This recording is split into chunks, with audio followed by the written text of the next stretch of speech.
A scale for toxic masculinity. Let's get a dose of this shit.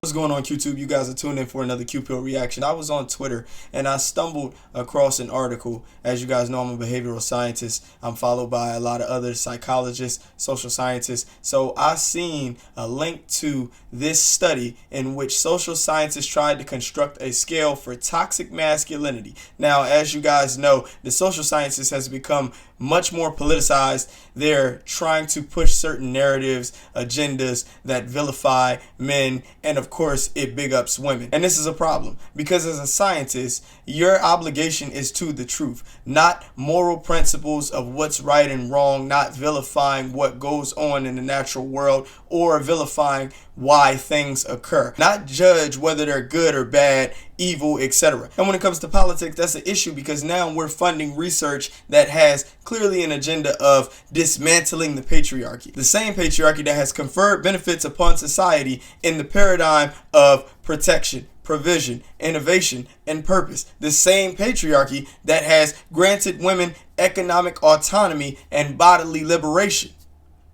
The same patriarchy that enabled women to vote. The patriarchy that we constantly complain about that was clearly constructed on some qualities that men need in order to be masculine, in order to effectively contribute to society, that we now deem toxic. And a lot of these toxic masculine traits that they deem toxically masculine are indeed just the innate makeup of men's biology. It's blank slateism. It's pretending that society influences us to behave in certain ways absent already biological inclinations to behave those certain ways, when indeed we do have biological proclivities that are the framework for why we behave. Now society can reinforce these behaviors by punishing it or rewarding it, but ultimately we still have a biological propensity to behave in certain ways. Men don't cry as much as women. Men are stronger than women physically. Men are faster than women physically. Men are typically more stoic and more logical, and we don't have an as extreme stress response to stimuli as women do. These are innate biological differences that when we see is demonstrated with how men actually behave in the context of social settings and in different cultures, we see that it's beneficial, yet we proceed to label it toxic because we think that it's somehow detrimental to the egalitarian utopian narratives that we have in America and in the West that we want to continue to propagate because we think that's actually beneficial to society. So I want you guys to take a look at this toxic masculinity scale. Now, this toxic masculinity scale is rife with political biases. It clearly has a position on what we think is acceptable and unacceptable in the context of male behavior, what we believe we shouldn't or should do in the context of male behavior. And I want to go over the scale with you guys. I'm sharing it with you guys because I took it as an opportunity to demonstrate just how toxically masculine I really am. And do you know why? Because I would never in a million years consider toxic masculinity an actual construct. There's no part of any field of research, no matter how hard they push, no matter how politicized they become, that could ever convince me that toxic masculinity is a thing. Now understand that these are social scientists, social psychologists in particular, that have constructed this measurement tool in order to gauge how toxically masculine a man may be according to the criteria. And when I first seen that they had a toxic masculinity scale, I was like, how the hell do you measure toxic masculinity? Are we extracting DNA from the cells of male participants and looking at the range of masculinity in their DNA, and then once it exceeds a certain range, it's now deemed toxic? And how would that manifest in the real world in order for them to deem it toxic? Because as you know, toxic has a very specific definition in the scientific context. Toxic is what pathogens can be, what venom, poison, those things can be, what too much alcohol can be. It's determining how something will affect you internally based on its contents. That's what toxic means. I don't know how masculinity could become toxic when masculinity confers so many benefits, has so many advantages, but because we perceive as humans, we perceive that men doing certain things could be detrimental to their own selves and to others, we want to deem it toxic. But that's human behavior in general. If there's toxic masculinity, then there absolutely has to be toxic femininity, right? But they won't come up with a construct for toxic femininity. No, just toxic masculinity, because as I said, we have to take down the patriarchy. We have to undermine the very principles and qualifications, characteristics that men have evolved that have enabled us to create the thriving societies that we love and adore and appreciate and value on a global scale, especially in the West. If you take away toxic masculinity, you might as well detonate every invention known to man. Might as well destroy it, because that's what it came from. That's what it was built on. Let's take a look at the toxic masculinity scale really quickly, and you guys feel free to answer the questions however you see fit, so that we can determine how toxically masculine you are as well as how toxically masculine I am. And I gotta say, I'm kind of excited because I really need to make sure that I am toxically masculine at a baseline level. I wouldn't want to be anything less. My masculinity is fragile. Let's start there. And I know that's toxic for all the feminists and egalitarians and leftists out there. But my masculinity is indeed fragile, because my masculinity is required for me to compete and outperform other people and remain desirable to my mate. So I need my masculinity, and I need it to remain intact. And if that means that it has to be toxic, then so be it. I'm proud to be toxically masculine. Let's take a look at the scale. So as we can see, here's the toxic masculinity scale. 35 items with 4 categories that have been subscaled and divided up into their own particular categories that highlight where you would categorize the following attitudes. So the first subscale we have is masculine superiority. Men are superior to women. Well, yes, men are superior to women in multiple ways, but women are also superior to men in their own ways. Should we not acknowledge the biological differences between men and women? Because there are biological differences that we really can't change. We're stronger, we're bigger, we're faster, we're not as fearful, we're more logical, we're more rational, we're more stoic, and we make better single parents. These are the facts. Men cheating on their partner is natural. Infidelity, period, is natural. It's not just men cheating on their partner. Infidelity, period, is natural. Infidelity has been a part of the natural world since the beginning of time, since the beginning of evolution. People cheat. It shouldn't be toxic to acknowledge a biological reality such as cheating on your partner is natural. There are all kinds of reasons why men cheat. Typically, men are more promiscuous than women are in general. We have a stronger desire for variety and novelty, and therefore we're more likely to cheat. We don't get as emotionally attached as women do, and we're able to compartmentalize our emotional attachment to a woman that we like and invest in from a woman that we just want to get our nut off with. It's not toxic to believe that. Men should not work for women. There are some men that are willing to work for women because it's a form of simping. It's a form of pandering. I personally don't want to work for a woman. I don't think women make good leaders. If that makes me toxically masculine, again, I'm cool with that. So I score high on this. So far, check, check, check. My opinion as a man is more important than that of a woman's. Well, in this particular case, my personal opinions as a man are typically more important than women's because I'm highly intelligent and I'm highly objective, and my level of rationale, my level of objectivity, and my level of indifference to truths far exceed, I would say, 99.9% of women. So if you want a more valid and reliable opinion on anything, you're going to want to come to me before you go to a woman. And I'm well aware of that about myself. So I don't need to rely on a woman's opinion for much of anything other than if I'm dating her, like currently my girlfriend, I'll ask her what she thinks about certain things, but that's in reference to us, and that directly affects our relationship because my answers could determine if she sees me a certain way or if it turns her off, etc., etc. So I have to be open and receptive to her opinion. But in general, yeah, I would turn to a man about his opinion before I turn to a woman about her opinion. Just in general knowledge, men have more general knowledge about things. Men are more objective and men are more logical than women are on average. So of course a man's opinion is going to be more reliable and more valid in most cases because men are more data oriented, scientifically based, and women are more anecdotal, experiential, subjective, and intuitive. A woman's ideas are not as important as a man's. Whose ideas have contributed more to the success and development of society, men or women's? Lying to my partner is okay because I am a man.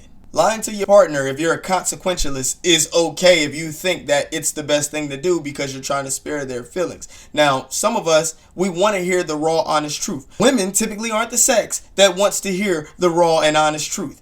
Did they ever think that women want to be lied to on the basis of what they expect? We could make the argument that women want to be lied to. They don't want to be told the truth. So in that regard, if you know that what you tell your woman is going to either be unaccepted, disregarded, or she can't handle it, it might be best to lie. Sometimes women want to be lied to. Sometimes women don't even believe the truth when you tell them. They disregard it. And they continue to believe what they want to believe anyway.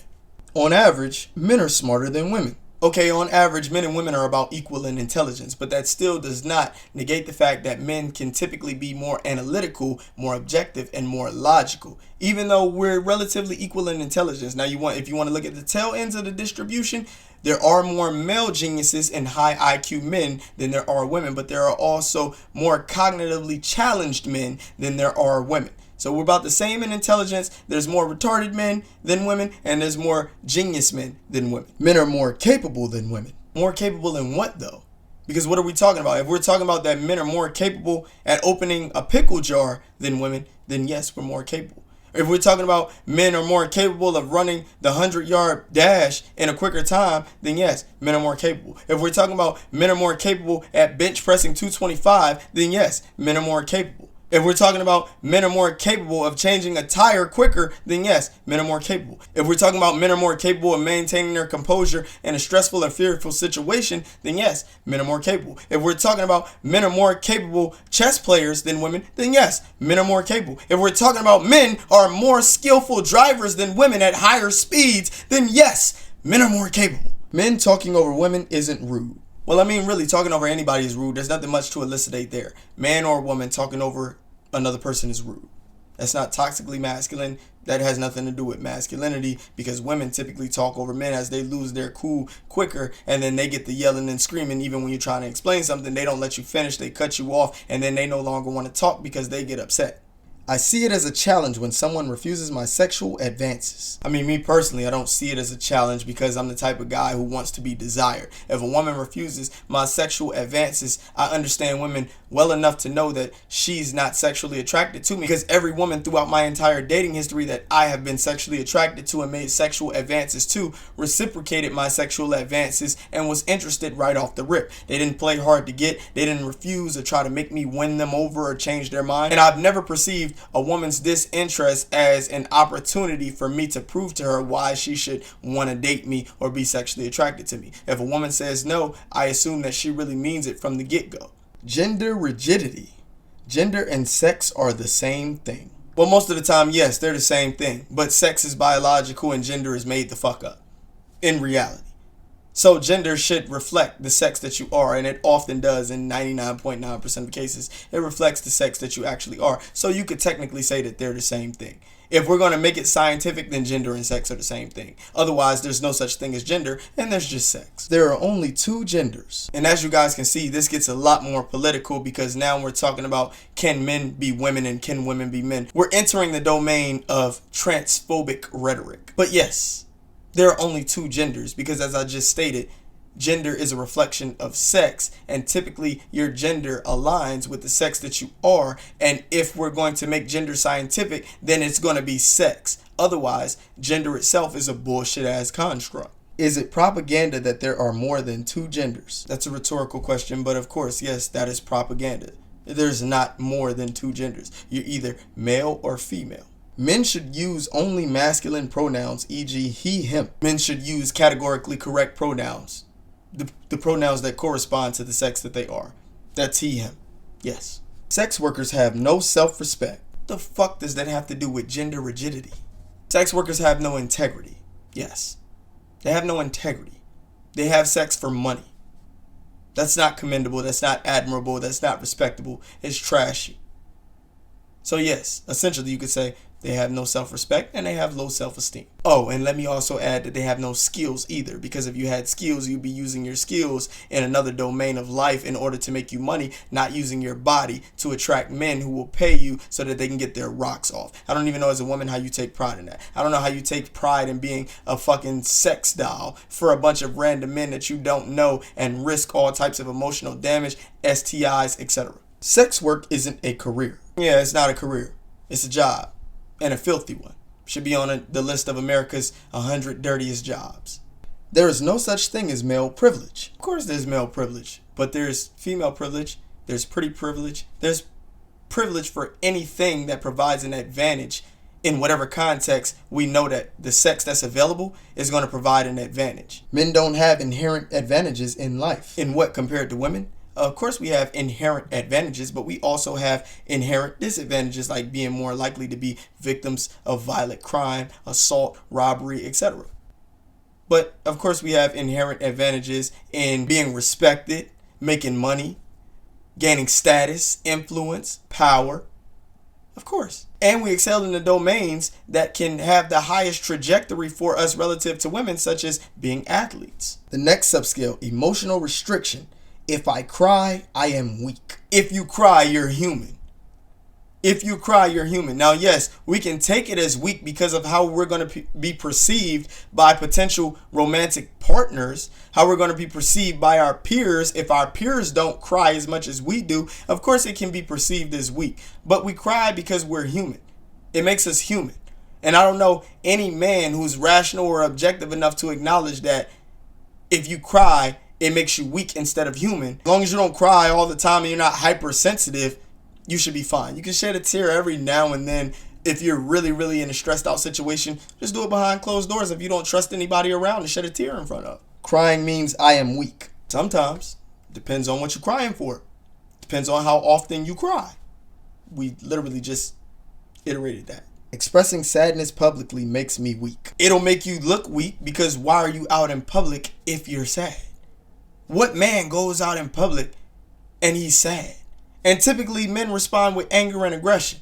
Sadness typically isn't what we do unless your mother just died, or your grandmother just died, or your father just died, or your child just died, or even if your girlfriend just broke up with you, which I would recommend that you stay behind closed doors until it's not affecting you to the point to where you would even be noticed in public as being down or sad or upset. If you're sad or upset as a guy, stay your ass in the house until you feel better, then go handle what you have to do.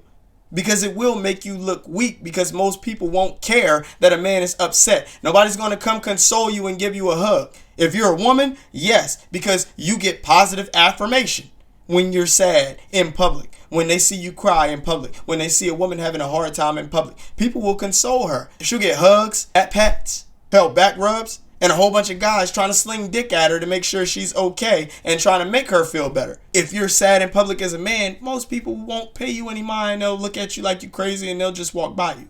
Public displays of sadness means I am not masculine. I would say that's not the most masculine thing to do, because as I said, you can stay your ass in the house until you feel better, and then you can go out and you won't have to worry about being perceived as not masculine, because you already have handled your emotional damage in the house, within the confinements of your room where nobody's seen it, in your man cave. And the last category is repressed suffering. If I am in pain, I do not let people know. That's called being stoic, resilient.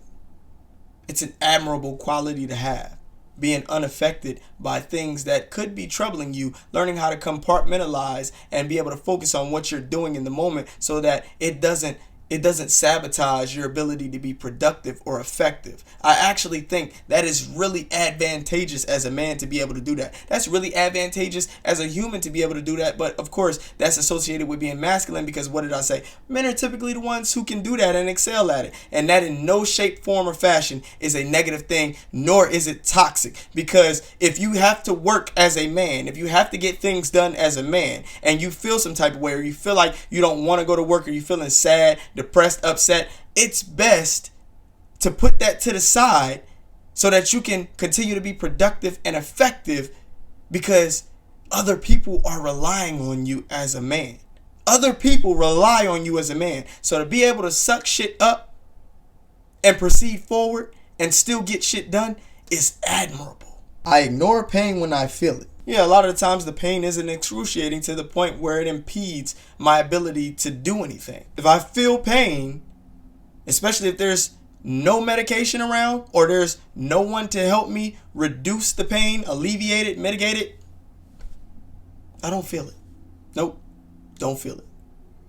I'm impervious to pain. I'm like a pit bull. I'm like a Rottweiler. I'm getting shit done. I don't feel pain. If I am sick, I refuse to go to the doctor. Depends on how sick I am. If I don't have a terminal illness and I'm not dying, my life is not in jeopardy, I'm not on the edge of death, then it's probably something that I can take a little remedy for within my own house and just get some rest, drink some water, work out a little bit. It'll wear off. I trust my immune system. If I don't feel well, I just ignore it. Depends on how unwell I'm feeling. If it gets to the point to where my stomach hurt and I can barely walk, or I'm vomiting all over the place, or I'm dehydrated, dizzy, I can barely function, I'm cognitively incapacitated to a degree, then of course I'm not going to ignore it. It can't be ignored because at that point there's something serious going on. But if I just have this sensation of feeling unwell, that doesn't mean that I'm sick. It could be that I just need to get my ass up and be productive, and I'm suffering from anxiety because I'm not being productive. And in that regard, no, I still wouldn't ignore it because it's telling me I need to get my ass up and be productive, so that's what I'm going to do. Now, I have to say I'm on the affirmative position for most of the things on that list. The only thing that I would contend with is that men are smarter than women on average because we're about the same intelligence on average. And I see it as a challenge when women refuse my sexual advancements. Those are the two things that I probably disagree with. But other than that, I guess I'm pretty toxically masculine, and I'm cool with that. Because at the end of the day, there are so many benefits and advantages to being masculine. Women find it desirable. Your peers respect you. Your dad is proud of you. Society looks at you as being a reliable and competent contributor.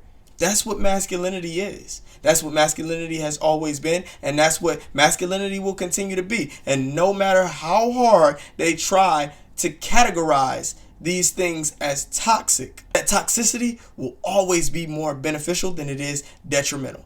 So I'm going to remain toxically masculine, and I'm proud of it. To all my fellas out there, stay toxically masculine, my friends. And to all the women, y'all stay y'all ass in the kitchen and stop complaining about us being masculine in ways that confers benefits to you ladies and always have throughout the history of humanity. You don't say it's toxically masculine when it's advantageous for you, when it benefits you. You don't call it toxically masculine when it puts a diamond ring on your finger. You don't call it toxically masculine when he jumps in front of a bullet for you. You don't call it toxically masculine when he lays his jacket across the puddle so you can walk across it for you. You don't call it toxically masculine when he opens the pickle jar for you. You don't call it toxically masculine when he tells you, baby, calm down, I got this. You don't call him toxically masculine when he can calm you down with his level of rationality and put you in your place. Y'all don't call that toxically masculine. Y'all call that sexy and desirable. And that's something that y'all desire in men. And politics could never take that away from men. And it could never contort masculinity into something negative when it has been nothing but beneficial. I'll catch you guys on the next dosage. Over and out.